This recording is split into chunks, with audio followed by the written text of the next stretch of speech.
चलिए हम लोग आज का जो टॉपिक है इस बायोलॉजी में इस क्लास में आपका कौन है, जीवद्रव यानी प्रोटोप्लाज्म। ठीक है, तो हम लोग प्रोटोप्लाज्म के बारे में आज पढ़ेंगे। इसके पहले वाले लेक्चर में हम लोगों ने पढ़ा था सेल वॉल के बारे में कि सेल वॉल क्या है, कैसा स्ट्रक्चर है, क्या काम करता है और ये कैसे बनता है, ओरिजिन क्या है।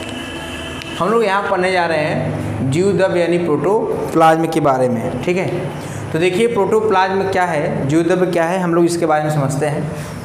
जब आप कभी भी एक सेल का स्ट्रक्चर बनाते हैं तो सेल में सबसे आउटर लेयर क्या होता है। अगर एक प्लांट सेल की बात करें हम तो सबसे आउटर लेयर होता है उसका सेल वॉल होता है। ठीक है, सेल वॉल, और सेल वॉल के जस्ट इनसाइड आपको मिलता है देखने को प्लाज्मा मेम्ब्रेन। ठीक है, तो ये हो गया प्लाज्मा मेम्ब्रेन, ये हो गया प्लाज्मा मेम्ब्रेन। प्लाज्मा मेम्ब्रेन देखने को मिलता है। तो सेल वॉल के अंदर का देखो, सेल वॉल कैसा होता है भैया, डेड होता है, मृत होता है। प्लाज्मा मेम्ब्रेन कैसा होता है, लिविंग होता है। ठीक, तो सेल वॉल के अंदर का जितना भी स्ट्रक्चर होता है, ऑल स्ट्रक्चर को हम लोग कहते हैं प्रोटोप्लाज्म। क्या कहते हैं, प्रोटोप्लाज्म यानी जीवद्रव। यानी सेल वॉल कोशिका भित्ति के अंदर की पूरी संरचना, चाहे वो प्लाज्मा मेम्ब्रेन हो, चाहे वो कोई न्यूक्लियस हो, चाहे वह साइटोप्लाज्म हो, चाहे वह आपका कोई ऑर्गेनेल, चाहे माइटोकॉन्ड्रिया, क्लोरोप्लास्ट, लाइसोसोम, राइबोसोम, जो भी हो, वह ऑल टू वॉल के मिश्रण को हम लोग क्या कहते हैं, प्रोटोप्लाज्म कहते हैं। यानी इसको हम लोग कहते हैं जीवद्रव। ठीक है, तो जीवद्रव क्या है, तो सेल के अंदर यानी कह सकते हैं सेल वॉल के अंदर की जितनी भी संरचना होती है उन ऑल स्ट्रक्चर्स को हम लोग कहते हैं प्रोटोप्लाज्म यानी जीवद्रव। ठीक है, अब जीवद्रव की खोज सबसे पहले किसने की थी, डिस्कवरी किसने की थी, इसकी डिस्कवरी की थी डुजार्डिन ने। किसने की थी, डुजार्डिन एक साइंटिस्ट हैं, इन्होंने इसकी डिस्कवरी की थी और इन्होंने नाम दिया था सारकोड। क्या नाम दिया था, सारकोड। खोज किसने की, डुजार्डिन ने। नाम क्या दिया डुजार्डिन ने, सारकोड नाम दिया। फिर एक साइंटिस्ट आते हैं पुरकिंजे। कौन आते हैं, पुरकिंजे, और पुरकिंजे ने नाम क्या दिया, प्रोटोप्लाज्म। क्या नाम दिया, प्रोटोप्लाज्म नाम दिया। फिर थर्ड साइंटिस्ट आते हैं जे हक्सले। कौन आते हैं, जे हक्सले, और इन्होंने क्या कहा, फिजिकल बेसिस ऑफ लाइफ। क्या कहा, फिजिकल बेसिस ऑफ लाइफ कहा। ठीक, ये बातें हैं डिस्कवरी के लिए। देखिए सबसे पहले डिस्कवरी किसने किया, डुजार्डिन ने किया और नाम क्या दिया, सारकोड। फिर कौन आए, पुरकिंजे, और इन्होंने क्या नाम दिया, प्रोटोप्लाज्म। फिर इसके बाद कौन है, जे हक्सले आए, इन्होंने क्या नाम दिया, इन्होंने क्या कहा, प्रोटोप्लाज्म के बारे में इन्होंने क्या कहा, फिजिकल बेसिस ऑफ लाइफ यानी जीवन का भौतिक आधार। ना सुना है, क्या नाम कहा उन्होंने, जीवन का भौतिक आधार यानी फिजिकल बेसिस ऑफ लाइफ। क्यों कहा ऐसा इन्होंने इसलिए ऐसा कहा कि देखिए हमने कहा था कि सेल वॉल क्या है, डेड है, और सेल वॉल के अंदर क्या है, सब के सब क्या है, लिविंग है। तो भैया लिविंग है वही तो प्रोटोप्लाज्म है, वही तो जीवद्रव है। इसीलिए जे हक्सले ने कहा फिजिकल बेसिस ऑफ लाइफ, जीवन कहाँ है, सेल वॉल में है या प्रोटोप्लाज्म में है। सारी अभिक्रियाएं हैं, चाहे न्यूट्रिशन, चाहे ग्रोथ, चाहे रिस्पायरेशन, चाहे रिस्क्रिप्शन, चाहे कोई भी क्रियाएं हों, ऑल टू ऑल प्रोसेस कहाँ कंप्लीट होते हैं, सारी प्रक्रिया कहाँ होती है, प्रोटोप्लाज्म जीवद्रव में होती है।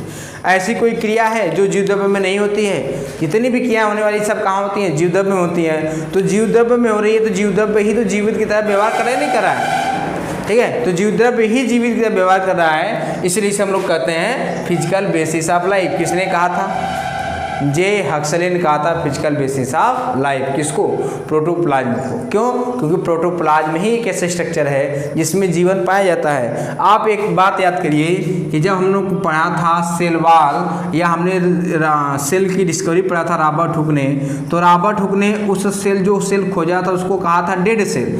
क्यों डेड सेल था, क्योंकि उस सेल में सिर्फ और सिर्फ क्या था, सेल वॉल था, कोई भी प्रोटोप्लाज्म नहीं था। प्रोटोप्लाज्म न होने के कारण इस सेल को कहा गया डेड सेल। तो डेड सेल क्यों था, क्योंकि उसमें सिर्फ और सिर्फ क्या था, सेल वॉल था, कोई भी प्रोटोप्लाज्म नहीं था। जबकि यहाँ पर जो हम बात करें जीवद्रव की, सेल वॉल के अंदर जितने भी लिविंग सबस्टेंस है, जितने भी जीवित पदार्थ हैं, उनको कंबाइंड हम लोग क्या कहते हैं, जीवद्रव कहते हैं। तो जीवद्रव की खोज की थी सारकोड, डुजार्डिन ने क्या नाम दिया, सारकोड। पुरकिंजे ने क्या नाम दिया, प्रोटोप्लाज्म, और जे हक्सले ने क्या कहा, physical basis of life. Clear. तो ये था जीवद्रव के बारे में, जीवद्रव क्या है। अब देखिए जीवद्रव्य को हम लोग दो भागों में बांटते हैं। कितने भागों में? दो भागों में क्या करते हैं? बांटते हैं, क्लासिफाइड कर देते हैं। तो जीवद्रव्य को हम लोग दो भागों में क्या करते हैं? क्लासिफाइड करते हैं, यानी बांटते हैं। तो जब जीवद्रव्य को दो भागों में बांटते हैं, इसको देखिए कैसे बांटते हैं। एक नंबर 1 जो पार्ट होता है वो होता है साइटोप्लाज्म। क्या होता है? साइटोप्लाज्म। इसे हम लोग कहते हैं कोशिका द्रव्य। क्या कहते हैं? कोशिका द्रव्य कहते हैं। दूसरा जो होता है वो होता है आपका न्यूक्लियोप्लाज्म।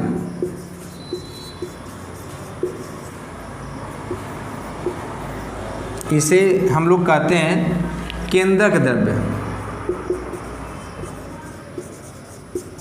केंद्रक द्रव्य कहते हैं। तो यहाँ पर कोशिका द्रव्य मतलब साइटोप्लाज्म, न्यूक्लियोप्लाज्म मतलब केंद्रक द्रव्य। कैसे? देखिए स्ट्रक्चर। यहाँ पर जब स्ट्रक्चर हम लोग बनाते हैं तो आपको समझ में आएगा कि सेल में दो स्ट्रक्चर्स होते हैं। प्राइमरी पहला जो स्ट्रक्चर है उसे हम लोग कहते हैं सेल, और दूसरा जो स्ट्रक्चर है यहाँ पर ये हो गया न्यूक्लियस। तो न्यूक्लियस के अंदर जो प्लाज्मा भरा है, न्यूक्लियस के अंदर जो भी प्लाज्मा भरा है उसे हम लोग कहते हैं न्यूक्लियोप्लाज्म। और न्यूक्लियो ये हो गया आपका न्यूक्लियोप्लाज्म का स्ट्रक्चर। और इस न्यूक्लियस के चारों तरफ जो भी स्ट्रक्चर होता है इसे हम लोग कहते हैं भैया साइटोप्लाज्म। बहुत सारे बच्चे कंफ्यूज रहते हैं साइटोप्लाज्म और प्रोटोप्लाज्म को लेकर, जीव द्रव्य और कोशिका द्रव्य को लेकर। बस इतना समझ लीजिए कि अगर प्रोटोप्लाज्म से हम केंद्रक को बाहर निकाल दें कुछ इस तरीके से, हम यहाँ से बाहर निकाल दें कुछ इस तरीके से बाहर निकाल दें, तो जो स्ट्रक्चर बचेगा वो बचेगा साइटोप्लाज्म। यानी प्रोटोप्लाज्म इक्वल टू क्या हो सकते हैं कि प्रोटोप्लाज्म क्या होगा? प्रोटोप्लाज्म बराबर क्या होगा? साइटोप्लाज्म प्लस क्या होगा? न्यूक्लियोप्लाज्म होगा। यानी न्यूक्लियोप्लाज्म और साइटोप्लाज्म दोनों मिलाकर क्या बनता है? प्रोटोप्लाज्म बनता है। यानी अगर हम साइटोप्लाज्म में से, ठीक है, यानी अगर हम प्रोटोप्लाज्म में से न्यूक्लियस को निकाल दें तो क्या बन जाएगा? साइटोप्लाज्म। या हम प्रोटोप्लाज्म से साइटोप्लाज्म को निकाल दें तो क्या बन जाएगा? न्यूक्लियोप्लाज्म। ठीक है। और याद रखिएगा सेल में होने वाली जितनी भी क्रियाएं होती हैं सब के सब कहाँ होती हैं भैया? प्रोटोप्लाज्म में होती हैं, चाहे वो साइटोप्लाज्म हो चाहे आपका क्या हो?